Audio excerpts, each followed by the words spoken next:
There we go. That was kind of weird. Good morning.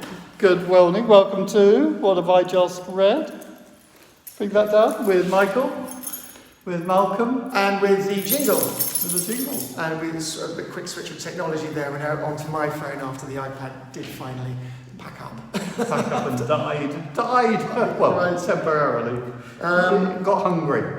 So, what did we just read? I mean, great readings. We have 2 fantastic. Samuel 11. It's amazing when you reread these stories you think you know so well. And there's these little details that you just suddenly pick up, little sort of nuances. I hadn't realised the whole thing about Uriah had been staying outside the palace and hadn't gone home. Yeah. And David was obviously trying to get him to go home. That was Exactly. Get him to go And home. then he even tried to get him drunk in the hope that he would go home, because all he needed to do was he needed him to sleep with his wife, and then he could say where the baby had come from. Right. I think we sorted it right, and it didn't work. So then he had plan B, which Plan was B. send him to the front. I hadn't realised sending him to the front was plan B.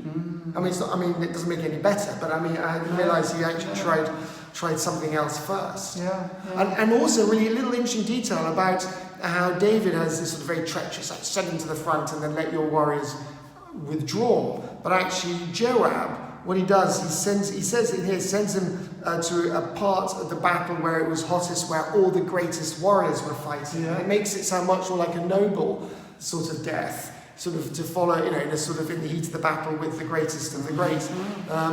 Lots of little things you pick up when you sort of read this for the umpteenth time. I love that little line at the beginning. In the spring of the year, the time Yes! when kings go out to battle. Is that brilliant? Yes, I love that. It's sort of It's battle season. yeah. And that little simple line at the end. But the thing that David had done displeased the Lord, and it really does come back to haunt him. This particular incident. Right. But yeah. It's amazing. And also, I was very struck with the idea, whilst all the others are out fighting, and Uriah makes a big point of this. He says, whilst the ark is in a booth, In a tent, in Israel. While Joab's in a tent, while my mates are in a tent, I'm not going back into. I'm not going back. to have a meal and a shower and a bath.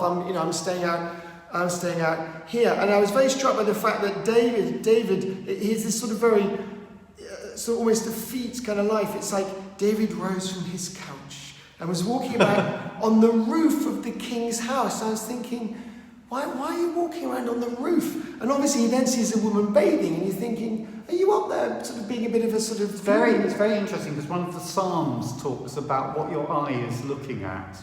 Right. It's not quite in this context, but it sort of says, I think it's Psalm 101, is saying, I'm not going to look at that which is evil and wicked. I'm going to look at that which is good. Right. And here it is all, David's eye starts to wander. Right, exactly. And that's where the trouble all begins. Yes, it was interesting. Yeah. It's a fascinating story, that. And then moving on to Acts chapter 8. This is great, isn't it? Oh yeah, lovely story. So Philip has been, in the beginning, I Philip's one of the deacons. One of the 7 they appoint along with Stephen okay. to serve at the table. So we've just lost Stephen. No, he's been stoned. Stephen's been stoned. In fact, he was buried. Wasn't he buried at the beginning of Acts, the very first couple of verses, wasn't he? Didn't someone do something nice and take his body and bury it? Anyway, and then Philip is out on the road. Philip's on the road, and he suddenly meets this Ethiopian eunuch. Fascinating. I've heard somebody talk about this, and there are 3 questions. It's a great sermon theme of this one. 3 questions is where he says, first of all, do you understand what you're reading? How can I unless somebody guides me? We actually do need other people to help us understand the scriptures. Right. And secondly, he says, about whom is the prophet speaking? In other words, the key thing, who is this all about? And he would have been, he's a Gentile, isn't he? This eunuch. And he's Yeah. wandering around in Ethiopia. And it's sort of extraordinary. He's got a copy of the Bible and he's reading it at all, isn't it? Well, he would be a God-fearing Jew. Okay. He would be a Jew. He would be a Gentile Jew, if you like. Right. And so, yes, he would have a copy of the Old Testament. Right. Of Isaiah. And then his third question is, what's to prevent me from being baptized?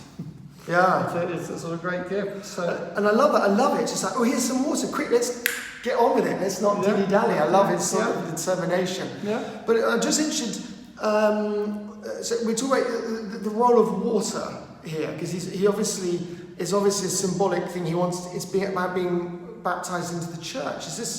How is water working? Well, I know we do it. We have baptism, but how is it that the eunuch? Is it John the Baptist who sort of made this baptism thing a thing? Well, there was water baptism even before John the Baptist. Okay. It was a sort of idea that you were drenched, you were baptized. It was a cleansing thing. It was a ritual washing.